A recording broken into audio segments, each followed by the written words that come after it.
There, welcome back to another episode of Brad's Labs. So yet again, today's video is going to have a disclaimer. I'm sorry about that, but it is dealing with topics that are a little bit more taboo, a little more gruesome. And if that is something that you do find troublesome, check out the video that's linked up here somewhere in the magical internet world that I can't see because I'm currently recording. But it's Halloween. Happy Halloween. So we kind of figured that, talking about something that was gruesome was kind of perfect for today.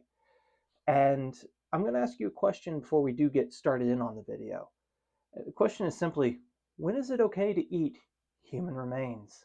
And unfortunately, that is a very complicated answer.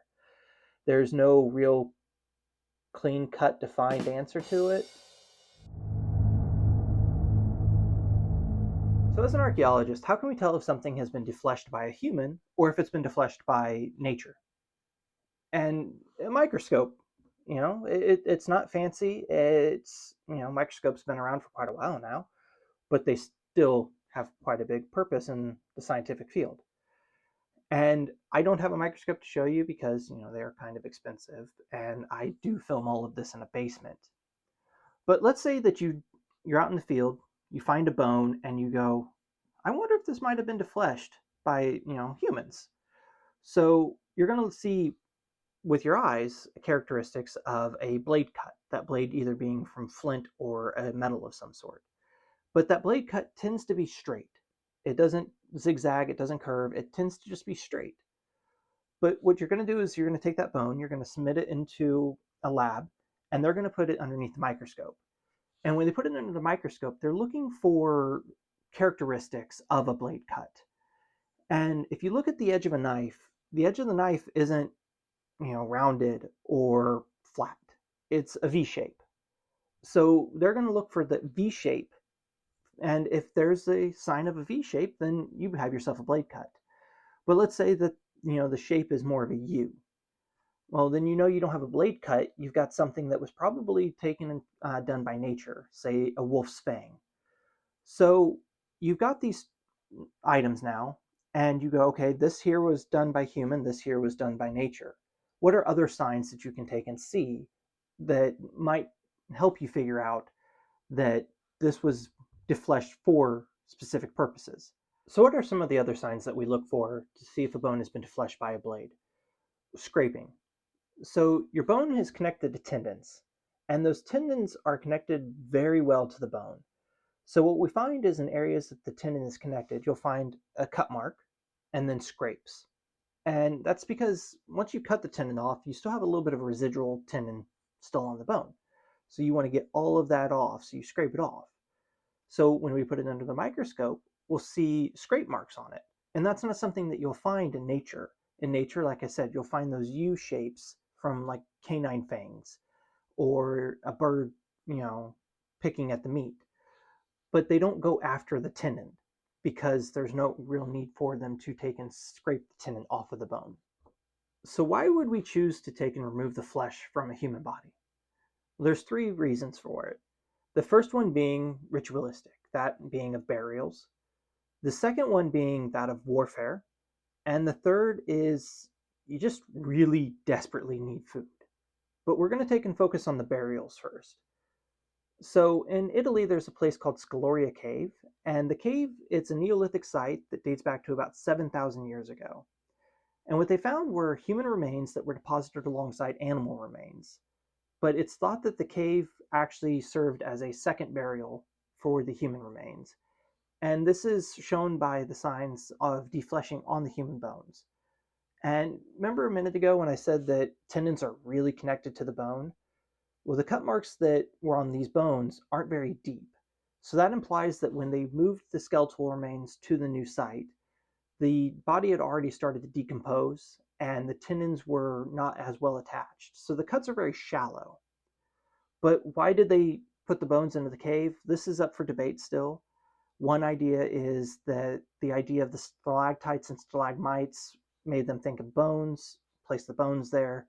I don't really buy that one. The other idea is the cave itself served as an entrance to the underground, to the afterlife. That one I can kind of buy into a little bit more. So now let's talk about cannibalism and why it always isn't a negative thing. Now, I'm not endorsing cannibalism. I'm not saying go out there and start eating your neighbors. But there are times that cannibalism is appropriate. And one of those times is in cases of famine. We're going to talk more about that in a second. But what are some of the side effects to eating human remains? Well, if you eat human brain that is infected, you can develop a disease called Kuru disease. It's much like mad cow's disease, and it's not a fun way to go. What are the earliest signs of cannibalism that we have for the hominid species? The hominid species being that which we belong to. We are Homo sapiens. The earliest sign that we have actually comes from our ancestor, Homo ancestor. And it was found in a cave in Spain called Grandolina Cave. The remains there date back to about 800,000 years ago, and they're of 11 individuals, and 9 of those individuals are children. But they do show signs of being defleshed and eaten, so to say. But why were they defleshed and eaten? Well, the theory that was put forth by the researchers was that it was to protect the borders of their territory. So you had one group that wandered too far into the other group's territory, and to send a message, this group decided they were going to eat that group. It's not very well backed up, so it's still kind of, up for debate, and maybe one day we'll be able to actually figure out why they did eat the individuals. But how can we tell that they were cannibalized and not for food? Well, when you butcher a human for food, you're going to butcher them much the same way you would butcher any animal. You're going to try to take and make sure you get as much meat off of those bones as humanly possible. Humanly. But you're not going to butcher it all willy-nilly. You're not just going to start taking chunks off here and there. And that's how we can kind of tell that these were butchered for more warfare purposes. They weren't butchered with a purpose. They were butchered just to get butchered. What about times of food scarcity, meaning that you don't have enough food to go around? Let's talk about the colonists of Jamestown. Jamestown was a colony founded by the British on the east coast of America. And in 1609, they did not really have a good go of things. Part of it wasn't their fault, part of it was definitely their fault. The part that wasn't their fault was a fleet of ships that was supposed to bring them resupplies was sunk by a hurricane.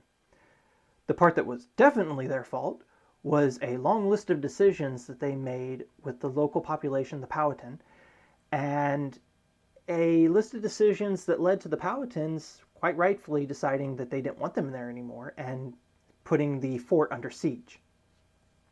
So you're now these colonists, and you've run out of food, you don't have any resupplies coming, and you can't go out to forage for food. So what do? Well, you have humans. You can eat humans. And we do have firsthand accounts and some written records of, people eating people. But it wasn't until recently that we actually found any physical proof of it. An archaeologist named William Kelso was doing a dig, and he actually found some bones and a skull that he believed showed signs of cut marks. So he took those bones and he sent them into a lab for further examination. And they confirmed that they were definitely cut marks.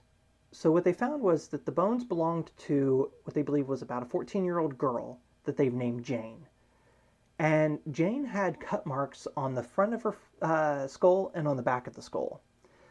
And they do believe that Jane was already dead when the body was cut up for food. Not all forms of cannibalism are a negative thing. We tend to view it as a negative in our culture because that's not what we do. But just because we don't do something doesn't mean that another group of people can't do it. And we're going to talk about the Yanomami tribe in the Amazon. They're a group of people that still live there to this day, and they have a way of dealing with death that most of us would find kind of different. And because it's different, doesn't make it bad. I can't stress that enough. It doesn't make it bad. But the way that they deal with death is when a loved one dies, the body is cremated. And then the family of the cremated come gather up all of the ashes, the bones that are left behind, and they put the bones and ash into a food of sorts, and they consume that. And the reason that they do this is so that their spirit can actually be released into the afterlife. If they don't consume the remains of their loved one is damned forever. They will never be able to go to heaven or hell, so to speak. So when I say that it's not always bad, I can't stress that enough. We need to take and stop looking at things through one way of view. There are multiple different ways of viewing things, and as the world gets more interconnected and we become more populated, we need to start becoming more accepting of other people's viewpoints and ideas and the way that they do things. And until we do that, we will never actually truly be able to take and be connected together as a population. I hope you did enjoy today's video. If you did, remember to give it a like, share, and a subscribe. It helps the channel grow. We're still trying to get to 100 subscribers so that I can get my drone. If you really like what we're doing, maybe consider becoming a patron. It's only $1 Canadian, so for most of the world that's pennies. And we do extra things for the patrons. There's going to be a list of things I'm pretty sure pasted over my face right now. But today we're actually going to be doing something fun. We're going to be constructing this. It's the Tower Bridge and knockoff Legos. This is a brand from Canada that I genuinely didn't know about until we were looking for something. So if you'd like to see that, become a patron. Other than that, I hope you guys are having a wonderful day. Thanks.